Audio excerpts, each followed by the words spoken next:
Welcome.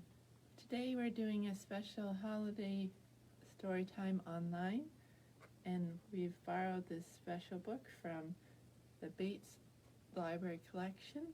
It's Native American Night Before Christmas, adapted and written by Gary Robinson, illustrated by Jesse T. Hummingbird.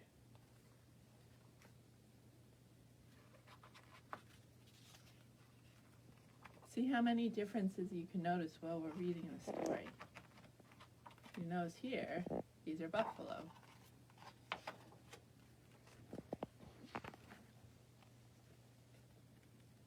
In the back, there's also some terms about Native American words you might not know. 'Twas the night before Christmas, when all through the teepee, not a creature was stirring, nothing crawling, and nothing creepy.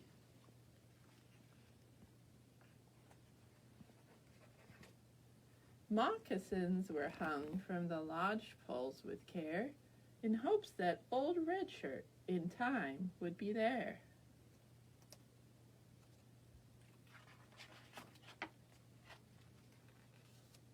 The kids were nestled all snug in their beds, while visions of choke cherries danced in their heads.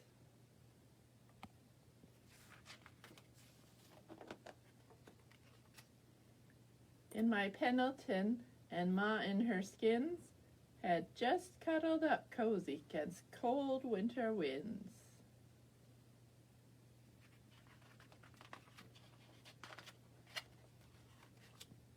When out in the camp rose a noise so humongous, I thought a wild cat had sneaked in among us.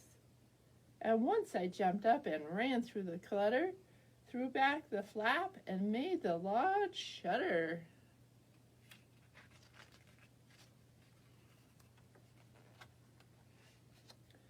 The moon and the stars in the night sky were a-blinkin', like the headlight that shines on my '69 Lincoln, when what to my wondering eyes did show but an old wooden sleigh and 8 buffalo.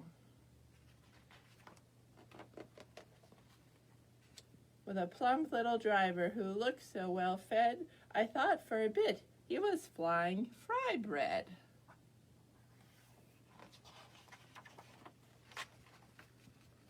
Like thundering clouds, these mammoths they came, and he whistled and shouted and called them by name.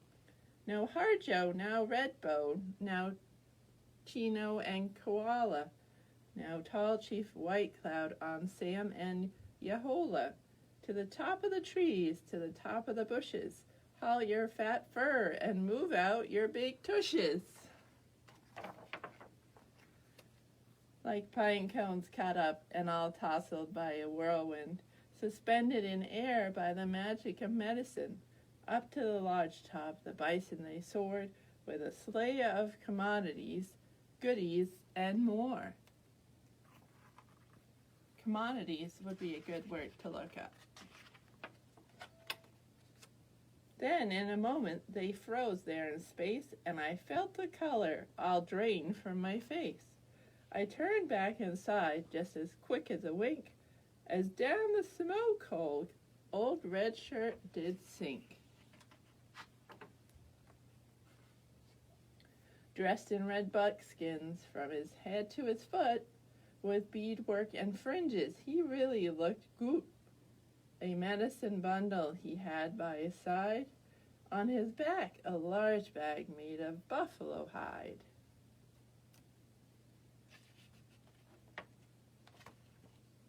A headdress he wore on his head like a crown, made of white turkey feathers all tipped in brown. His skin was as wrinkled as a sun-baked earth, but none of these things really told of his worth.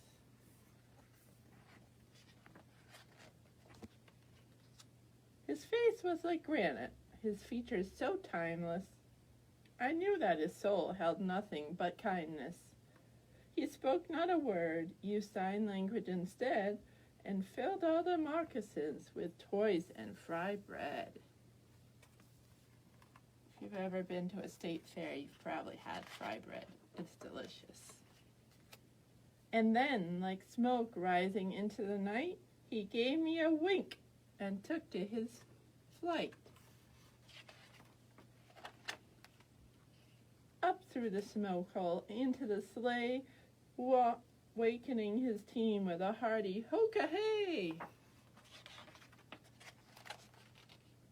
And I heard them exclaim as they roared out of sight, "Merry Christmas to all my relations, and to all a good night."